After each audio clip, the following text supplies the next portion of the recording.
গোয়েন্দাপিঠ লালবাজার, এক ডজন খুনের রুদ্ধশ্বাস নেপথ্য কথা, সুপ্রতিম সরকার। এখনকার গল্প, তার শিরোনাম লাশই নেই, খুন কিসের। আবার বলছি মিস্টার আগরওয়াল, পুলিশকে কিছু জানাবেন না, জানালে পস্তাতে হবে। নাতিকে আর দেখতে পাবেন না কখনো।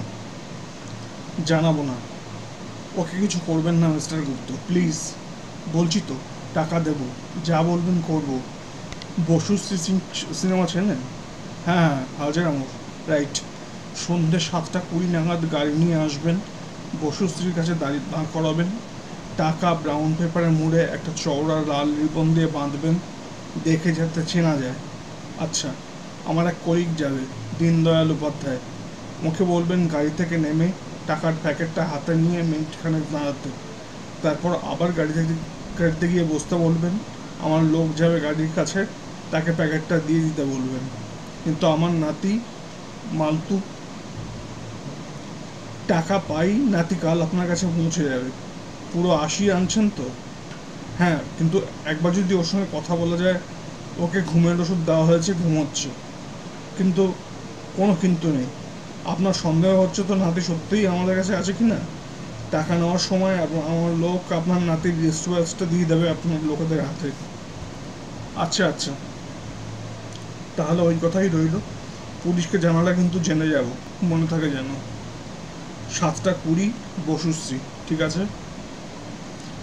গুলমোহন Mansion, 60 Middleton Street, flat number 43, 5 তলায়। এখানেই দীর্ঘদিনের বাস আগরওয়াল পরিবারের। 63 বছর বয়সী দেবিলাল পরিবারের মাথা, ফ্রেঞ্চ মোটরসের চিফ অ্যাডমিনিস্ট্রেটর হিসেবে কর্মরত। আগরওয়ালদের আদিবাড়ি উত্তরপ্রদেশের গোরখপুরে। 2 ছেলে দেবিলালের, শৈলেন্দ্র আর মুরারিলাল, যারা গোরখপুরেই থাকেন, ইলেকট্রিক্যাল যন্ত্রপাতির বাড়ি বাড়ি ব্যবসা দেখাশোনা করেন। শৈলেন্দ্র 2 মেয়ে, 1 ছেলে। মেয়েরা থাকে গোরখপুরেই বাবা মায়ের সঙ্গে। ছেলে অনুরাগ সবচেয়ে ছোট, ডাকনাম মালতু। কলকাতার দাদু ঠাকুমার কাছে থেকে পড়াশোনা করে, বয়স 14। এলগিন রোডের জুলিয়ান ডে স্কুলে ক্লাস 6, সেকশন ই। দেবীলালের ছেলেরা সপরিবার মাঝে মাঝে আসেন কলকাতায়, সময় কাটিয়ে যান মা বাবার সঙ্গে। দাদু ঠাকুমার নয়নমণি অনুরাগ, বিশেষ করে দাদুর, চোখে হারান নাতিকে। মালতুও অসম্ভব নেওটা দাদুর। যত রাগ অভিমান বায়না আবদার ওই দাদুর কাছেই। বাবা মা অনেকবার চেয়েছেন গোরখপুরে নিজেদের কাছে নিয়ে যেতে, ওখানকার স্কুলে ভর্তি করে দিতে। অনুরাগ রাজি হয়নি। দেবিলাল মুখে কিছু বলেননি, কিন্তু নাতির ইচ্ছায় মনে মনে আহ্লাদিত হয়েছেন খুব। সালটা 1988। সেপ্টেম্বরের শেষ দিকে তীর্থযাত্রায় বেরোলেন দেবিলাল। স্ত্রী অসুস্থ, একাই গেলেন। গোরখপুর থেকে সস্ত্রীক শৈলেন্দ্র চলে এলেন কলকাতায়, বড় মেয়ে সঙ্গীতাকে সঙ্গে নিয়ে। বাবা যে কদিন বাইরে, মায়ের দেখাশোনার প্রয়োজন। তারপর অনুরাগ রয়েছে। অনুরাগের তখন পুজোর ছুটি চলছে। দুপুর বিকালে কাছে পিঠে প্রায় রোজই বন্ধুদের সঙ্গে এদিক সেদিক ঘুরতে যেত। কখনো চিড়িয়াখানা, কখনো ভিক্টোরিয়া, কখনো জাদুঘর। ফিরে আসতো সন্ধ্যা নামার আগেই। 12ই অক্টোবর দুপুরে দি সঙ্গীতা হঠাৎ খেয়াল করলেন ভাই নিজের ঘরে নেই। কোথায় গেল? মাকে জানালেন। খোঁজ খোঁজ। বহুতলার দারোয়ান থেকে জানা গেল অনুরাগকে দেখেছেন দুপুর 1টা নাগাদ কাঁধে একটা প্লাস্টিকের ব্যাগ নিয়ে বেরোতে। মা আর দিদি ভাবলেন বন্ধুদের সঙ্গে নিশ্চয়ই দেখা করতে গিয়েছে কোথাও। না জানিয়ে বেরোনোর জন্য বাড়ি ফিরলে বকাবকি করবেন, ভেবে রাখলেন দুজনেই।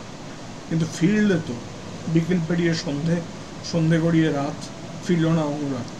স্কুলের বন্ধুদের বাড়িতে ফোন করা হলো।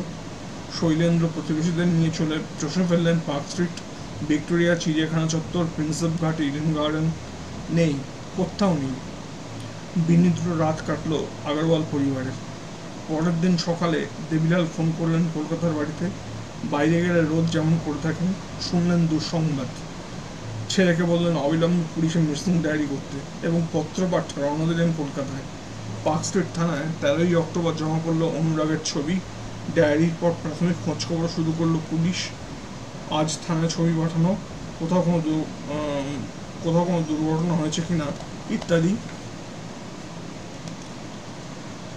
14ই অক্টোবর সকাল 10টা।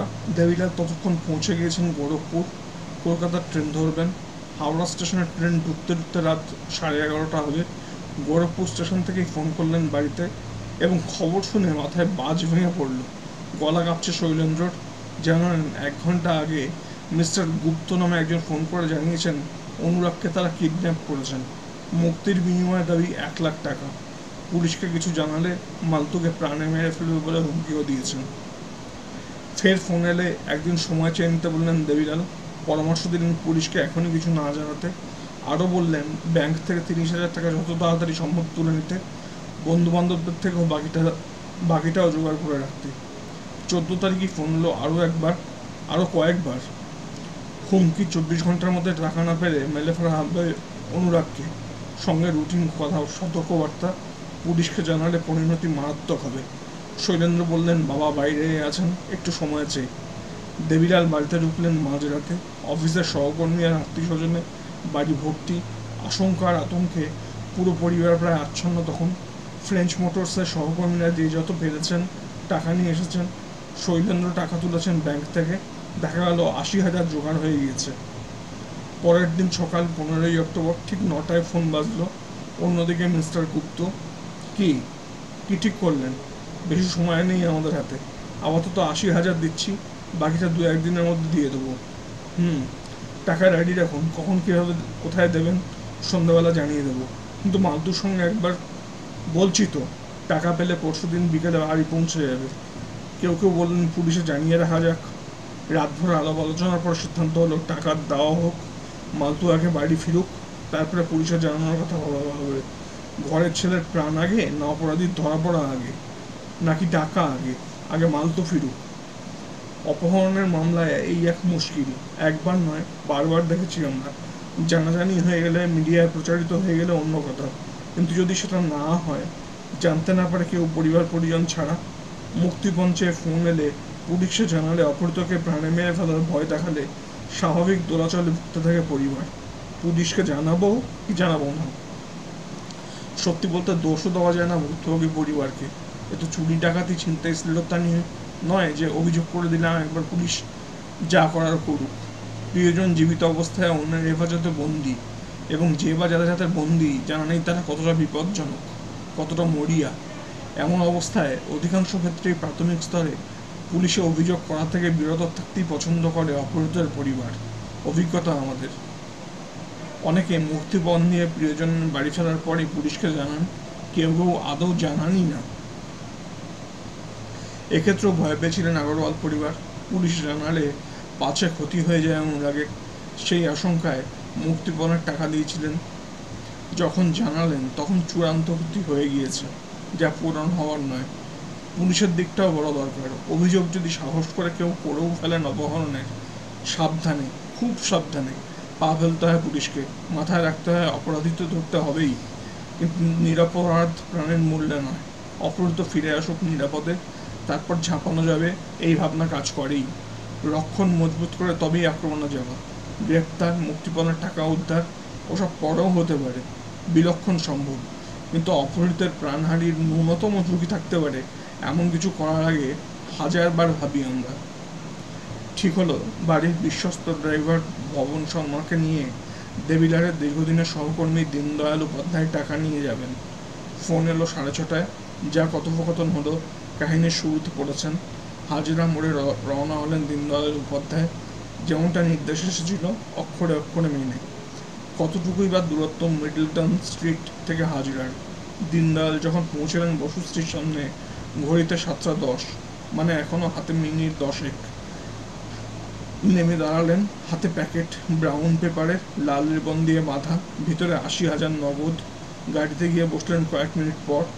ঘড়ির কাঁটা 7:15 ছুঁয়ে ফেলেছে তখন। দোকান বাজারের হই হল্লা, গাড়ি ঘোড়ার ভিড়ভাট্টা, অফিস ফিরতি জনতা পিলপিল। ভর সন্ধ্যের হাজার আমর গম গম করছে তখন, যেমন করে আজকাল পরশু। কাঁটায় কাঁটায় 7:20 গাড়ির সামনে এসে দাঁড়ালো বছর দশকের একটি ছেলে। ফুটিয়ে দেখার চেষ্টা করলেন দীনদয়াল। না, চেহারায় বিশেষত্ব বলতে কিছু নেই। নোংরা শার্ট, ঢিলে ঢালা হাফ প্যান্ট, পায়ে চটিও নেই। নেহাতি নিম্নবিত্ত পরিবারের ছেলে, বুঝতে বুদ্ধি খরচের প্রয়োজন নেই। হাফ প্যান্টের পকেট থেকে একটা রিস্ট ওয়াচ বার করলো ছেলেটি। দীনদয়াল হাতে নিয়ে দেখালেন ড্রাইভার ভবনকে। দেখেই গাড় নাড়ল ভবন। মালতু ভাইয়া কি হি হ্যায়। শুনে আর একটা কথাও খরচ করলেন না দীনদয়াল।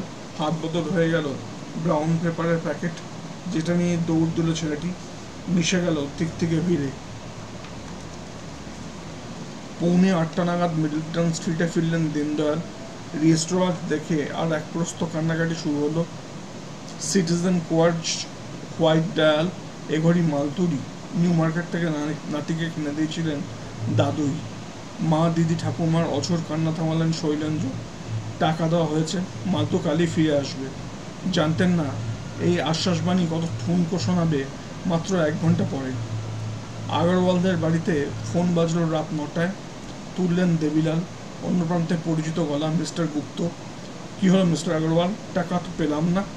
মানে পেলেন না মানে? উপাধ্যায় প্যাকেট দিয়েছে একটা বাচ্চা ছেলের হাতে। ছেলেটা মালতুর ঘড়িও দিয়েছে। ছেলেটাকে আর খুঁজে পাচ্ছি না। চালাকি করবেন না আমাদের সঙ্গে। কি বলছেন আপনি? This is absolutely false. আপনি কথা দিয়েছিলেন মালতুকে ছেড়ে দেবেন টাকা পেলে। টাকা পেলে দেবো বলেছিলাম, টাকাই তো পাইনি।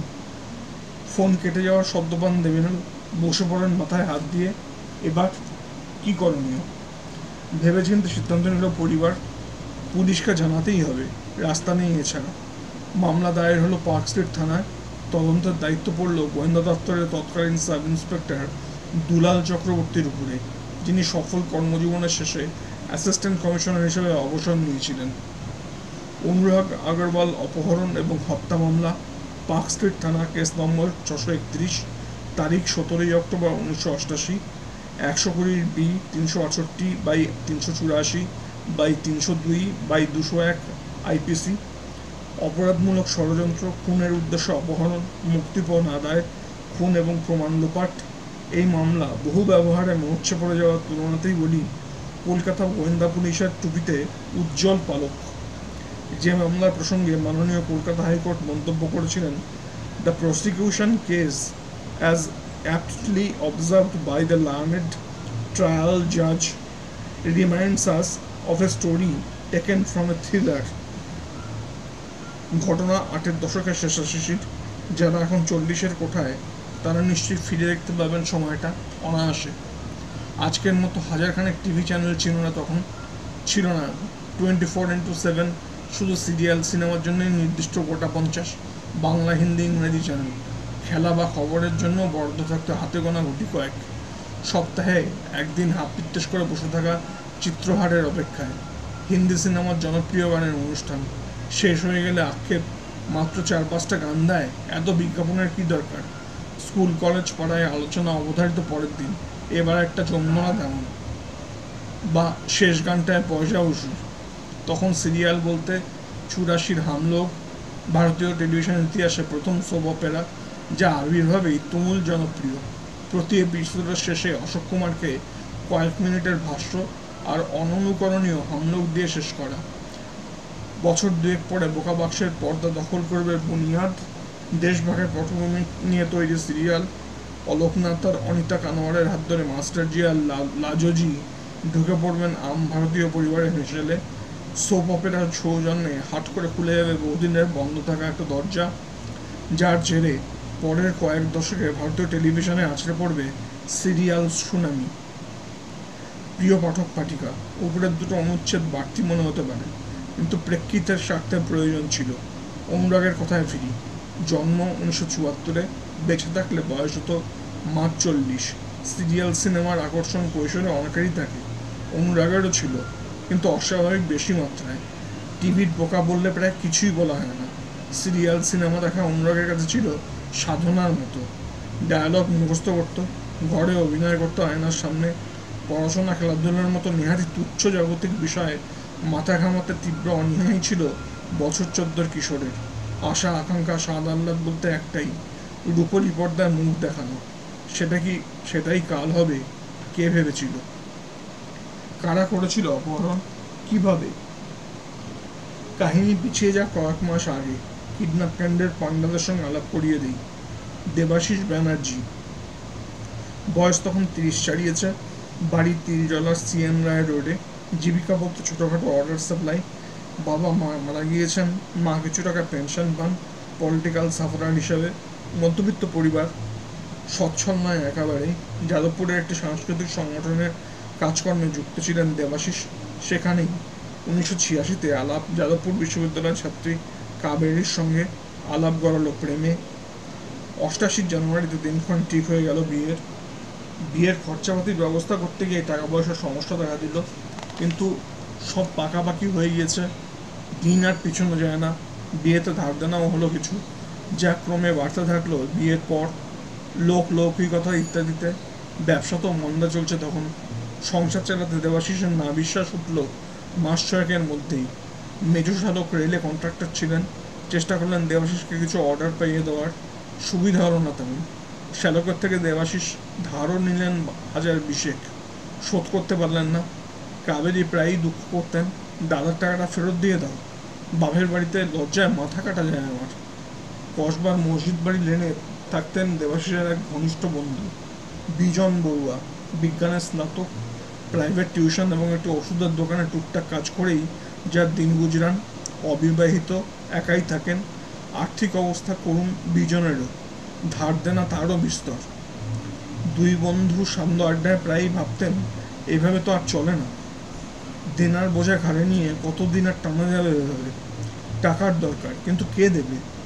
রাতারাতি লটারি লেগে যাবে এমন সম্ভাবনা নেই। চুরি ডাকাতি ছিনতাই পোষাবে না। তাহলে কথায় কথায় একদিন মাথায় এলো, কিডন্যাপিং করলে কেমন হয়?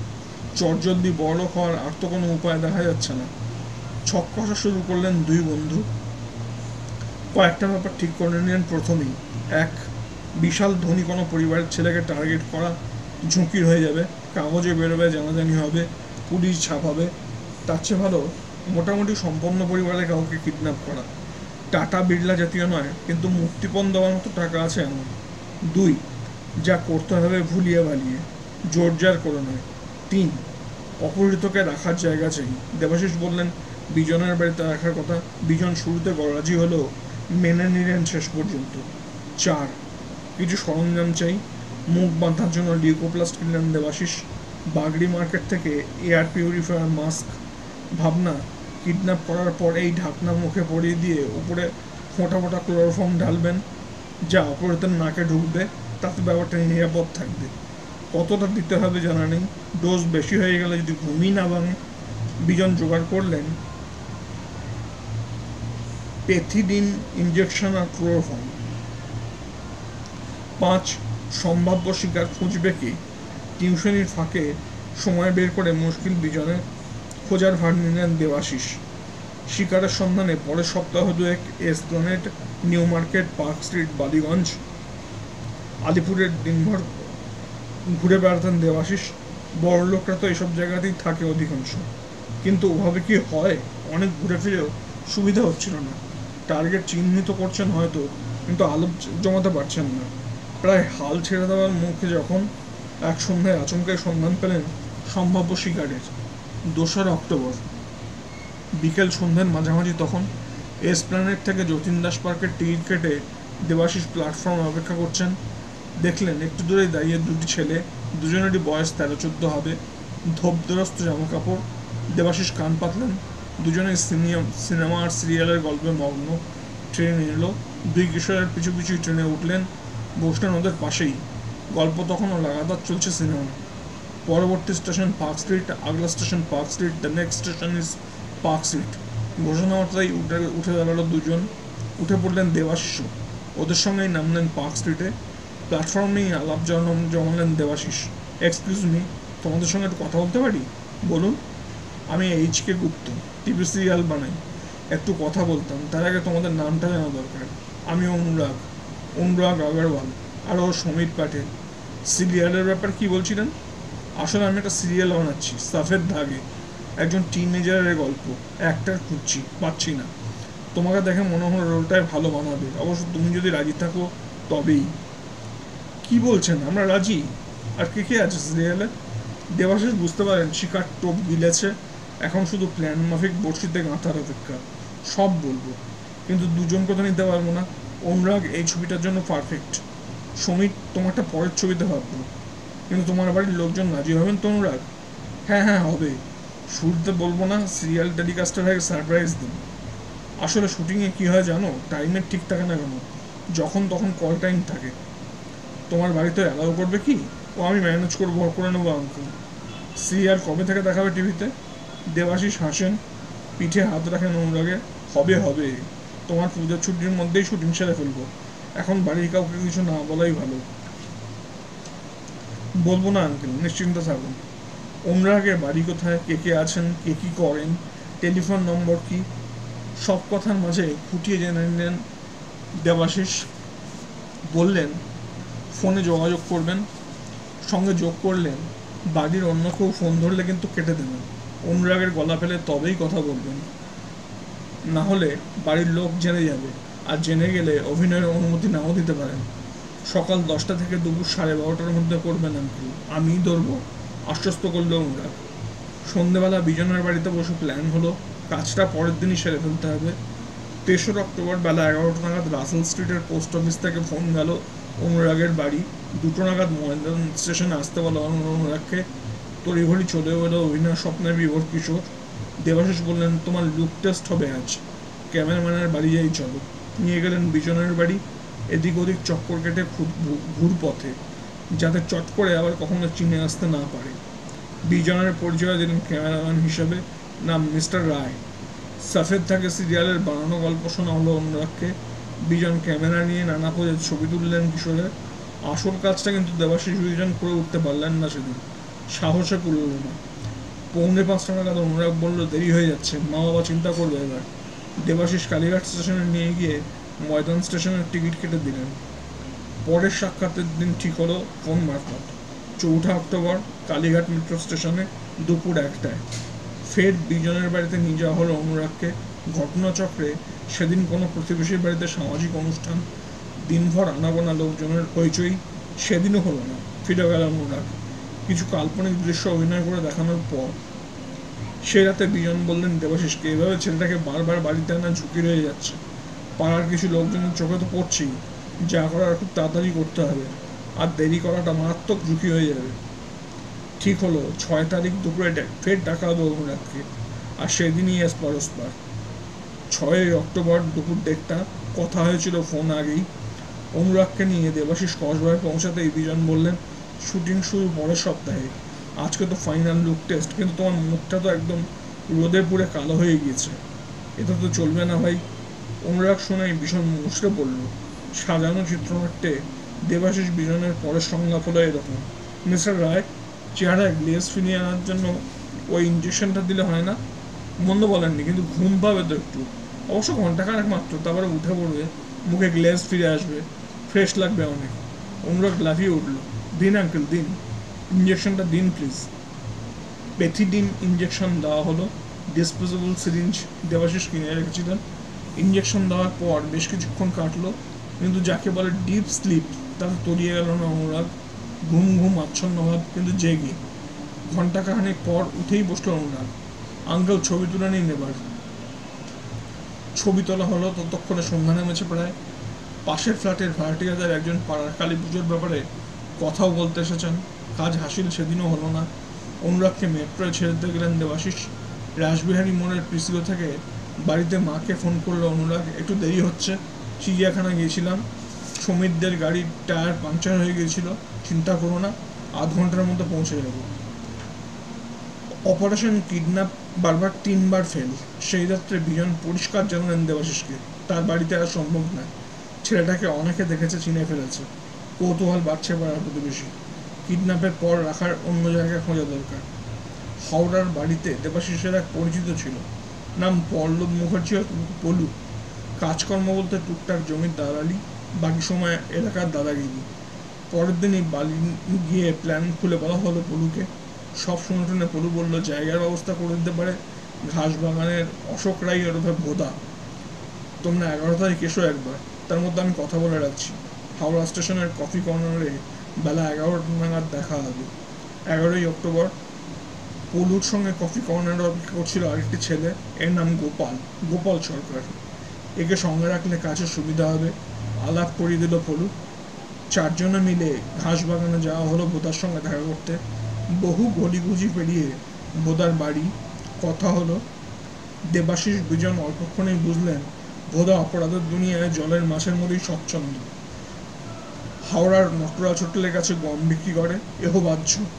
আসলে এলাকার নামকরা মস্তান, দুর্দান্ত দাপট আছে। টাকা পয়সার ভাগ বটোয়ারা নিয়ে কথা হলো। কিডন্যাপের পরে অপেতকে রাখার জায়গা দেখাতে নিয়ে চলল ভোদা। কাছেই একটি নুনের গোলা, বিশাল এলাকা জুড়ে পরিত্যক্ত, নির্জন, অনেক ঘর। এক ঘর থেকে অন্য ঘরে যাওয়ার জন্য আঁকাবাঁকা গলিপথ।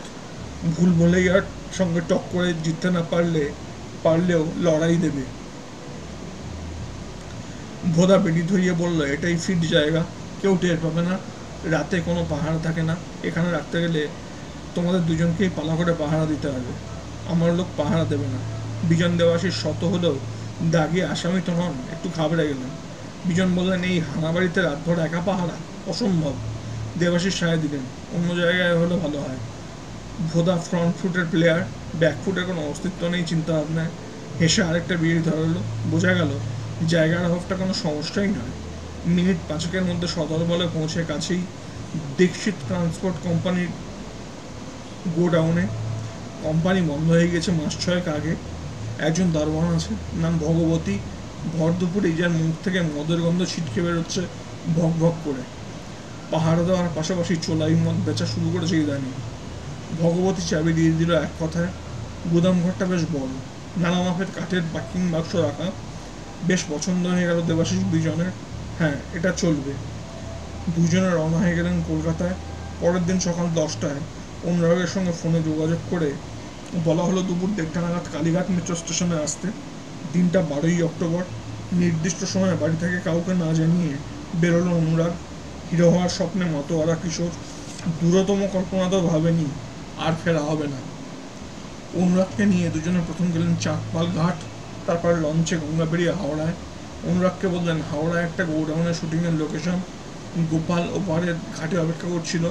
দূর থেকে দেখেই রওনা হয়ে গেল পলু আর ভোদাকে খবর দিতে। বেলা তখন 3:30-এর কাছাকাছি। দেবাশিস বিজন যখন অনুরাগকে নিয়ে ট্রান্সপোর্ট কোম্পানির গুদামের রাস্তায়, গোপাল পথ আটকালো। দেবাশিসকে আলাদা দেখে বলল, সন্ধে পর্যন্ত অপেক্ষা করতে হবে, দিনের আলোয় গোডাউনে ঢোকা যাবে না। লঞ্চ ঘাটে ফিটে অপেক্ষা করতে লাগলেন দেবাশিস, বিজন, গোপাল এবং অনুরাগ, যে এতক্ষণ একটু অস্থির হয়ে পড়েছে। বলছে বাড়িতে সন্ধ্যের মধ্যে ফিরবে বলে এসেছি, মা বাবা খুব চিন্তা করবে। দেবাশিস আশ্বস্ত করলেন, টেকনিক্যাল সমস্যার জন্য দেরি হচ্ছে, কোনো চিন্তা নেই, তোমাকে বাড়ি পৌঁছে দেবো আমরা, মা বাবাকে বুঝিয়ে বলবো। দিন তো গেল, সন্ধে হলো। অনুরাগকে নিয়ে তিনজন ফের রওনা দিল গোডাউনে। পলু ও ভোদা ভেতরে অপেক্ষা করছিল। ঢুকেই ভ্যাবাচাকা খেয়ে গেল অনুরাগ। এ কোথায় এলাম? এখানে শুটিং হবে? ক্যামেরা কই, আলো কই, টেকনিশিয়ান কই? আরে ওই দুজন কারা? লুঙ্গি পরে বসে আছে, সামনে গ্লাস, বিশ্রী গন্ধ বেরোচ্ছে মুখ থেকে। একটা প্যাকিং বাক্স উঁচু করে রাখা একধারে, উপরে চট ও চাদর পাতা, একটা ছোট ল্যাম্প চলছে টিম। বিজনরা ঢুকতেই ভোদা দরজা বন্ধ করে দিল গোডাউনের, চাবি দিয়ে দিল ভিতর থেকে। দারোয়ান ভগবতী তখন বাইরে চোলাইয়ের খদ্দের রাস্তা শুরু করেছে। ব্যাপার স্যাপার থেকে ভয় পেয়ে গেল অনুরাগ। কেঁদেই ফেললো দেবাশিসের হাত জড়িয়ে ধরে, আঙ্কেল বাড়ি যাবো, আমাকে প্লিজ নিয়ে চলুন এখান থেকে, আমি অভিনয় করতে চাই না। দেবাশিস বিজন তখন কিছুটা বিভ্রান্ত, ঠিক কীভাবে এগোবেন বুঝতে পারছেন না। ভোদা ব্যাপারটার বুঝে দায়িত্ব নিয়ে নিল। এরপর চিল্লামিল্লি করলে বেঁধে ফেললো। 5 জনে মিলে ধরে মুখে লিকোপ্লাস লাগিয়ে দেওয়া হলো অনুরাগের। বেঁধে ফেলা হলো হাত পা। প্যাকিং বাক্সের উপর শুয়ে দিয়ে এয়ার পিউরিফায়ার মাস্কের মধ্যে কয়েক ফোঁটা ক্লোরোফর্ম দিয়ে নাকের কাছে ধরা হলো। একটা ঝিমুনি ভাবে ওঠে কি, কিন্তু অচৈতন্য নয়। সে রাতে পাহাড়ায় থাকলো বিজন। ঠিক হলো ভোদা আর পলু রাতে মাঝে মাঝে এসে দেখে যাবে কোনো অসুবিধা হচ্ছে কিনা। দেবাশিস কলকাতায় চলে এলেন সে রাতে। পরের দিন 13ই অক্টোবর ফিরে এলেন সন্ধ্যাবেলায়। বিজন বললেন, কোনো কাজ হয়নি ক্লোরোফর্মে, সারা রাত ছটফট করছে অনুরাগ। সঙ্গে যোগ করলেন, ফোন করেছো আগরওয়ালদের? দেবাশিস বললেন, করবো কাল। দুইজন এবার ফিরে গেলেন কলকাতায়। সে রাতে পাহাড়ার পালা দেবাশিসে। সন্ধেবেলা গুদাম ঘরে তখন গোপাল, পলু, ভোদা, দেবাশিস। ভোদা বকরার টাকা দাবি করলো।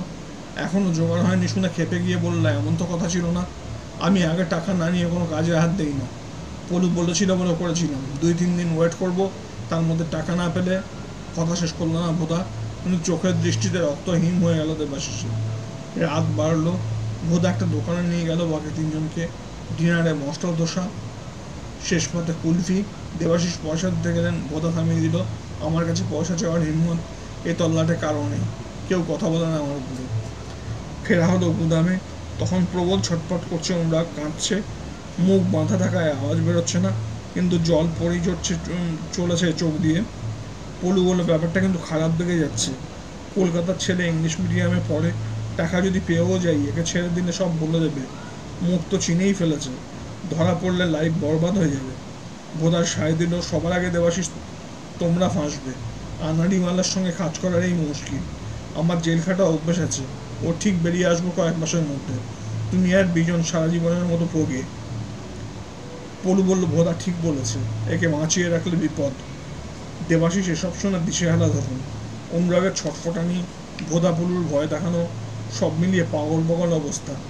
ঠিক বাঁচিয়ে রেখে আর লাভ নেই বলে দেবাশিসই প্রথম চড়ে বসলেন অনুরাগের বুকের উপরে, ঝাঁপিয়ে পড়ল বাকিরাও, গলায় গামছা দিয়ে ফাঁস দিল ভোদা, পা চেপে ধরল পলু গোপাল। ছটফটানি থেমে গেল অনুরাগের অল্প কিছু সময়ের মধ্যেই। এবার অনুরাগ বাড়ি থেকে বেরিয়েছিল সাদা স্ট্রাইপ শার্ট আর খয়েরি ট্রাউজার পরে, পায়ে ছিল চটি, হাতে সোনার আংটি, গলায় সোনার চেন। সঙ্গে ছিল একটা ব্যাগ, যাতে ক্রিম রঙের শার্ট ট্রাউজার ছিল। শুটিংয়ে ইস্ত্রি করা ভালো জামা কাপড় পরবে সম্ভবত এই ভেবেই। কালো সানগ্লাস ছিল একটা ক্যামেরাও। হলুদ রঙের টুপি ছিল ব্যাগে, একটা খাতা পেন্সিলও নিয়েছিল যদি ডায়লগ টুকে রাখতে হয়, এমনটা ভেবেছিল হয়তো। একটা মানি ব্যাগ ছিল পকেটে, ভিতরে একটা 20 টাকার নোট, আর ছিল এক পাতা ভিটামিন ক্যাপসুল, যা দাদুর কথায় খেত রুটিন মাফিক। যা পড়েছিল অনুরাগ জ্বালিয়ে দেওয়া সব। ব্যাগের শার্ট প্যান্ট নিলেন দেবাশিস, পরের দিন রেখে এলেন বিজনের বাড়িতে। ক্যামেরাটাও দেবাশিস বেঁচে দিয়েছিলেন পরে, বিক্রির টাকা ভাগ করে নিয়েছিলেন পল্লব আর বিজনের সঙ্গে। গোপাল নিল সানগ্লাস, ওষুধের পাতাটা পল্লব রেখে দিল পকেটে। ভোদাই ব্যবস্থা করলো দেহ লোপাটের, বস্তায় অনুরাগের দেহ ভরে বেঁধে ফেললো দড়ি দিয়ে। রাত গভীর হলে সবাই রওনা হলো গঙ্গার ঘাটে। তোষ্য গলি দিয়ে নুনগোলার পাঁচিল টপকে ভোদাই পথ দেখিয়ে নিয়ে গেল। অন্ধকারে হোঁচট খেতে খেতে পায়ে চোট লাগলো দেবাশিসের। বস্তাবন্দি দেহ নিয়ে পলু এবং গোপাল গঙ্গায় নামলো। সাঁতরে কিছু দূর গিয়ে ভাসিয়ে দিল জলে। সেদিন ছিল চতুর্থী, দেবীর বোধনের আগেই পুজোর মরশুমে গঙ্গায় ভাসানো হয়ে গেল নিরপরাধ এক কিশোরের, যে অন্যের মতো বিশ্বাস করেছিল দেবাশিস আর বিজনকে। পুলিশের কাছে তো বটেই, আদালতেও দেবাশিস বিজন বারবার বলেছিল অপহরণের পর হত্যার কোনো পরিকল্পনাই ছিল না তাদের, অনভিজ্ঞতা এবং ভয়ের যোগ ফলে ঘটে গিয়েছিল। কিন্তু অনুরাগ জীবিত নেই আর, এটা জেনেও এরপর ওরা দুজনে যা করেছিলেন ক্ষমাহীন। 14ই অক্টোবর লেগেছে আগে। প্রথমে ফোন গিয়েছিল আগরওয়ালদের বাড়িতে। 15ই অক্টোবর সন্ধ্যে 7:20 টাকা হাত বদল হলো। 5 টাকার বিনিময়ে একটি স্থানীয় বাচ্চা ছেলেকে শিখিয়ে পড়িয়ে পাঠিয়ে দিলেন দুজনে বসুশ্রীর সামনে দাঁড় করানো গাড়ি থেকে টাকা নিতে। টাকা এলো, ভাগাভাগি হলো, এবং দুজনে ঠিক করলেন ভোদা পলু গোপালকে বলবেন টাকা আদৌ পাওয়াই যায়নি, ওদের ভাগ দেওয়ার দরকার নেই। ভোদা বাহিনী অবশ্য অত সহজে মেনে নেওয়ার পাত্র ছিল না, সরাসরি হুমকি দিল ওসব গাল গল্প শুনিয়ে লাভ নেই, কালী পুজোর মধ্যে টাকা না পেলে দেবাশিস বিজনের লাশ খুঁজে পাওয়া যাবে না, অনুরাগের মতো দশা হবে। ক্রমাগত হুমকিতে ভয় পেয়েই গেলেন দুজন। ঠিক করলেন আবার ফোন করবেন আগরওয়ালদের। 17ই অক্টোবর থেকে ফোন করা শুরু হলো। ততক্ষণে তদন্তে নেমে পড়েছে গোয়েন্দা দপ্তর। আগরওয়াল পরিবারও আঁচ পেয়ে গিয়েছে বড়সড় গোলমাল আছে কোনো। মোবাইল ফোন তখনও আসেনি এদেশে, এলে এবং অভিযুক্তরা ব্যবহার করলে কিনারা করা অনেক সহজ হতো। আগরওয়ালদের ল্যান্ডলাইনে আড়ি পাতা হলো। মিস্টার গুপ্তের ফোন 3-4 দিন অন্তর আসতেই থাকলো টাকার দাবি জানিয়ে। বক্তব্য 80,000 পাইনি, কিন্তু আর আপনাদের বাড়ির ছেলেকে রাখতে চাই না, 1,020 দিলেই ছেড়ে দেবো। দেবীলাল শৈলেন্দ্র প্রতিবারই কথা বলতে চাইতেন অনুরাগের সঙ্গে। উল্টো দিকের বাঁধাধরা উত্তর ছিল টাকা পাওয়ার আগে কথা বলানো যাবে না। না পুলিশ না আগরওয়াল পরিবার, কেউ তখনও জানে না অনুরাগ আর বেঁচে নেই। দাবি করা টাকার অঙ্ক কয়েক সপ্তাহের মধ্যেই 20 থেকে নেমে এলো 5,000-এ। পুলিশের পরামর্শ অনুযায়ী ফাঁদ পাতা হলো। দেবীলাল জানালেন তিনি রাজি।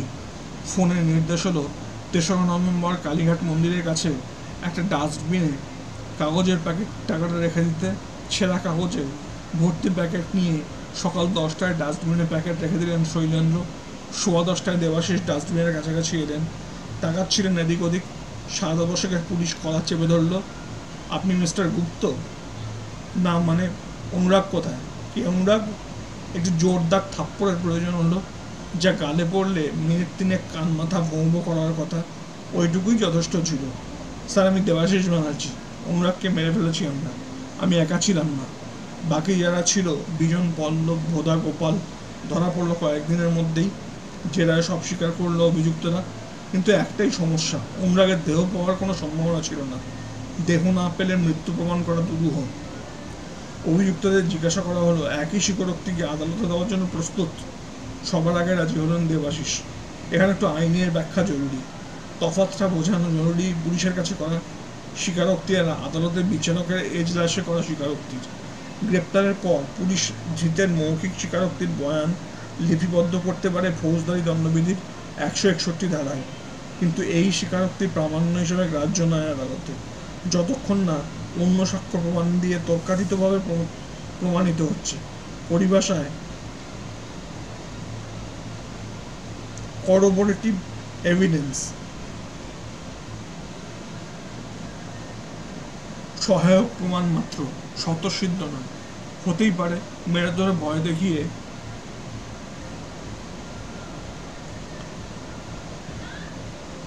স্বীকারোক্তি আদায় করেছে পুলিশ, তাই এই আইনি রক্ষা কবচ।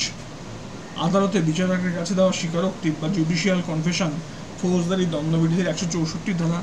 প্রমাণ মূল্য ঢের বেশি এবং এই প্রমাণ মূল্য অকাট্য। সাবস্ট্যান্সিয়াল এভিডেন্স, যদি সেটা হয় সত্যি এবং স্বেচ্ছা প্রণোদিত, এবং যদি তার সাধারণ সমর্থন মেলে অন্য সাক্ষ্য প্রমাণে, যে সরাসরি ডাইরেক্ট এভিডেন্স বা পারিপার্শ্বিক সার্কামস্ট্যান্সিয়াল। শাস্তি একরকম অনিবার্যই। কী করে বোঝা যাবে আদালতের স্বীকারোক্তি পুলিশের চাপে কিনা? সে বিধানও আছে আইনে। প্রাক স্বীকারোক্তি পালনীয় নিয়ম রয়েছে, যা মানতে হয় বিচারককে। প্রথমাধিক পুলিশ পেশ করার আর্জি জানায় আদালতের স্বীকারোক্তিতে রাজি হয়েছে অভিযুক্ত। আবেদন গৃহীত হলে দিন স্থিকার হয় স্বীকারোক্তি। আদালতে অভিযুক্ত হাজির হলে কিছু বাঁধাধরা প্রশ্ন করেন বিচারক। নমুনা দেওয়া যাক। আপনি কি অমুক মামলায় দোষ স্বীকার করতে চান? করলে কেন চান? আমি ম্যাজিস্ট্রেট, পুলিশের লোক নই। আপনি কিন্তু আইনত দোষ স্বীকার করতে বাধ্য নন আসামি হিসাবে। তবু যদি স্বীকার করেন, বিচার পর্বে সেই স্বীকারোক্তি আপনার বিরুদ্ধে ব্যবহৃত হবে। এটা জানেন তো? পুলিশ কি আপনাকে বলেছে যে দোষ স্বীকার করলে মামলা থেকে অব্যাহতি পাবেন বা সাজা কম হবে? আপনি কি পুলিশের নির্দেশে বা চাপে পড়ে দোষ স্বীকার করতে এসেছেন? নির্ভয়ে বলুন, আপনি এই মামলায় পুলিশি হেফাজতে থাকাকালীন আপনার প্রতি কি কোনো দৈহিক বা মানসিক অত্যাচার হয়েছে? দেহে কোনো আঘাতের চিহ্ন থাকলে দেখাতে পারেন। আপনি দোষ স্বীকারে বাধ্য নন। আবার বলছি, তবু যদি চান স্বীকার করতে, 24 ঘন্টা সময় দিচ্ছি, আবার ভেবে দেখান। তারপরেও যদি স্বীকারোক্তি দিতে চান, লিপিবদ্ধ করব। দেখতেই পাচ্ছেন এজলাসে পুলিশ নেই। অনুরোধ, যা বলবেন সত্যি বলবেন, স্বেচ্ছায় বলবেন। যদি স্বীকারোক্তির ব্যাপারে মত পরিবর্তন করেন, জানাবেন কাল 24 ঘন্টা ভেবে দেখার পরে। আপনার মতই গ্রাহ্য হবে। উপরে যা যা পড়লেন সবই দেবাশিসকে জিজ্ঞাসা করলেন বিচারক। দেবাশিস অনর্থ থাকলেন স্বীকারোক্তিতে। কেন দোষ স্বীকার করছেন এর উত্তরে যা বললেন হুবহু তুলে দিচ্ছি। পরিস্থিতি এমন হয়ে গেছে যে আমি যা করেছি তাতে বাইরের জগতে সবাই আমাকে ঘৃণা করবে। যতক্ষণ পর্যন্ত আমি সাজা না পাই, ততক্ষণ পর্যন্ত আমি কিছুতেই শান্তি পাবো না। যখন আমাকে অ্যারেস্ট করে আমার বাড়ি নিয়ে যায়, তখন আমার মা বলেছিলেন এর থেকে যদি মরার খবর শুনতাম তাহলে খুশি হতাম। আমি যে অন্যায় করেছি তার সাজা আমি পেতে চাই। দেবাশিস শুধু নন, গোপাল এবং ভোদাও স্বীকারোক্তি দিল আদালতে। তদন্তকারী অফিসার দুলালবাবু তথ্য প্রমাণ সংগ্রহের কাজটা করলেন অসামান্য। ঘটনা প্রবাহ নিখুঁত উঠে এলো চার্জশিটে। বিরল মামলা, শুরুতেই লিখেছি। অপহরণ এবং হত্যার কেস অনেক হয়েছে এদেশে। আলোচ্য মামলা বিরল, কারণ দেহই পাওয়া যায়নি কোনো অপরাধীদের। পুলিশি পরিভাষায় কর্পাস ডেলিসিট, কর্পাস ডেলিক্টি, অর্থাৎ বডি অফ ক্রাইমই মেলেনি। লাতিন শব্দবন্ধ। সোজা বাংলায় অপরাধ যে আদৌ ঘটেছে তার সুনির্দিষ্ট প্রমাণ। একজন নিখোঁজ হয়ে গেল এবং তার আর খুঁজে পাওয়া গেল না। দেহ না পাওয়া পর্যন্ত কী করে প্রমাণ হবে যে নিখোঁজ নিহত হয়েছে? এই যুক্তিতেই তর্ক সাজালেন অভিযুক্তদের আইনজীবী। কর্পাস ডেলিক্টি ছাড়াই খুনের ঘটনা প্রমাণ এবং অপরাধীদের শাস্তিদানের নজির আছে অতীতে খুব অল্প সংখ্যক মামলায়। তদন্তকারী অফিসারের পক্ষে কাজটা ছিল অসম্ভব কঠিন, অক্সিজেন মাস্ক ছাড়াই দুর্গম পাহাড়ে চড়ার মতোই। আদালতে দেবাশিস ভোতা গোপালের দেওয়া জবানবন্দি ছিল, কিন্তু শুধু তার ভিত্তিতে অপরাধীদের দোষী সাব্যস্ত করতে প্রয়োজন ছিল ওই জবানবন্দির প্রতিটি দাড়ি কমা সেমিকোলন পারিপার্শ্বিক প্রমাণের বা সার্কামস্ট্যান্সিয়াল এভিডেন্স মাধ্যমে নিখুঁত উপস্থাপনা, যাতে ঘটনার শুরু থেকে শেষ ফাঁক না থাকে, কোনো বৃত্ত সম্পূর্ণ হয়ে তর্কাতীত। অনুরাগের ব্যাগ থেকে যা যা নিয়েছিল যে উদ্ধার হলো সব। ঘটনার দিন হাওড়ার লঞ্চঘাটে দেবাশিস ও বিজন যে এক কিশোরকে নিয়ে অপেক্ষা করছিলেন বেশ কিছুক্ষণ, তার সমর্থন পাওয়া গেল এক প্রত্যক্ষদর্শীর বয়ানে। তিনজনের ছবি, যেটি সমস্ত কর্মীদের বারবার দেখানোর পর বস্তাবন্দি দেহ নিয়ে চারজন যখন গঙ্গার পথে সেরাতে মাঝ রাস্তায় দেখে ফেলেছিলেন একটি স্থানীয় গ্যারেজের দুই কর্মী, যারা গাড়ি চালাচ্ছিলেন ল্যাম্পপোস্টের আলোয়। তাদের কৌতূহলী দৃষ্টি নজরে পড়ায় ভোতা ধমকেছিল, মুখ বাড়িয়ে দেখা বার করে দেবো হারামজাদা, বেশি চালাক না। সেই দুই কর্মী বয়ান দিল দারোয়ান ভগবতীও। ধরে আনা হলো বিহারের বাড়ি থেকে, যাকে ঘটনার পরে ভোতা বলেছিল, তুনে বহুত কুছ দেখ লিয়া, ভাগ যায় ইহাঁ সে, নেই তো খালাস কাট দেঙ্গে। গুদামের ভেতর থেকে সংগ্রহ করা হয়েছিল বেশ কিছু পায়ের ছাপ, যার অধিকাংশই ডেভেলপ করা যায়নি। কিছু অবশ্য ডেভেলপ করা গিয়েছিল, যা মিলে গিয়েছিল দেবাশিসের পায়ের ছাপের সঙ্গে। শনাক্তকরণ প্রক্রিয়াও চলল বিচার পর্বে। আইনি ভাষায় টেস্ট আইডেন্টিফিকেশন প্যারেড, যাতে অংশ নিল অনুরাগের বন্ধু সমীর পাটিল। চিনিয়ে দিল মেট্রো স্টেশনে আলাপ হওয়া দেবাশিসকে, যে দোকানগুলি থেকে কেনা হয়েছিল ডিউকোপ্লাস্ট, পেথিডিন এবং এয়ার পিউরিফায়ার মাস্ক। তার কর্মচারীরাও শনাক্ত করলেন দেবাশিস বিজনকে। সিটি সেশনস কোর্টের বিচারক ৭৭ জন সাক্ষীর বয়ান নথিবদ্ধ করলেন। দেবাশিস গোপাল অশোকের আদালতে স্বীকারোক্তি এবং সমস্ত তথ্য প্রমাণ বিবেচনা করে ৯১-এর ১৪ই ডিসেম্বর রায় দিলেন। ৫ অভিযুক্তকে দোষী সাব্যস্ত করে সাজা ঘোষণা হলো যাবজ্জীবন কারাবাসের। আবেদন দাখিল হলো হাইকোর্টে। শুনানি চলাকালীন ১১ বছর কারাবাসের পর নিম্ন আদালত থেকে জামিন পেয়েছিল বিজন বড়ুয়া বাদে বাকি ৪ জন। সে জামিন নাকচ করে দিল হাইকোর্ট। যাবজ্জীবন কারাবাসের রায় বহাল রেখে আদালতে আত্মসমর্পণ করার নির্দেশ জারি হলো জামিনের মুক্ত ৪ জনের উপরে। রায় বিচারপতিরা লিখলেন, we are of the considered view that prosecution successfully established a complete chain of circumstances from its oral and documentary evidence, which taken as a whole unerringly established the guilt of each and every appellant. Robert Louis Stevenson তার অন্যতম জনপ্রিয় উপন্যাস কিডন্যাপডে লিখেছেন, I have seen wicked men and fools, a great many of both, and I believe they both get paid in the end, but fools first. দু ধরনের লোকই দেখেছি আমি, শয়তান আর বোকা, দুই দেখেছি অনেক। উভয়কেই মূল্য চোকাতে হয়, তবে আগে বোকা দিই। ঠিকই, অপরাধীরা শয়তানের প্রতিরূপ তো ছিলই, নাহলে তরতাজা কিশোরকে এভাবে খুন করে ভাসিয়ে দেওয়া যায় গঙ্গাবক্ষে। তবে তার চেয়েও বেশি বোকা ছিলেন দেবাশিস বিজন। যদি প্রথমবারের মুক্তিপণের টাকায় সন্তুষ্ট থাকতেন, ৮০,০০০ পাওয়ার পরও বেসামাল লোভে যদি আর ফোন না করতেন, আগরওয়াল পরিবারে ধরা পড়ার সম্ভাবনা ছিল শূন্য। কে ধরত? কীভাবে ধরত? সূত্র পেত কোথায়? খুনের চিত্রনাট্য সংলাপ পরিচালনা অজানাই থেকে যেত। পুলিশও একটা সময় উৎসাহ হারিয়ে ফেলত কুলকিনারা না পেয়ে। অদৃষ্টকে সাপসাপান্ত করা ছাড়া আর কী বা করার থাকতো অনুরাগের আত্মীয় পরিজনের। আর দিব্যি ঘুরে বেড়াতো খুনিরা নিরাপদে নিরুপদ্রবে। এমনই হয়, কখনো অতি চালাকি, কখনো অতিলোভ কাল হয়ে দাঁড়ায় অপরাধী। ধর্মের কল বাতাসে তো নড়বেই।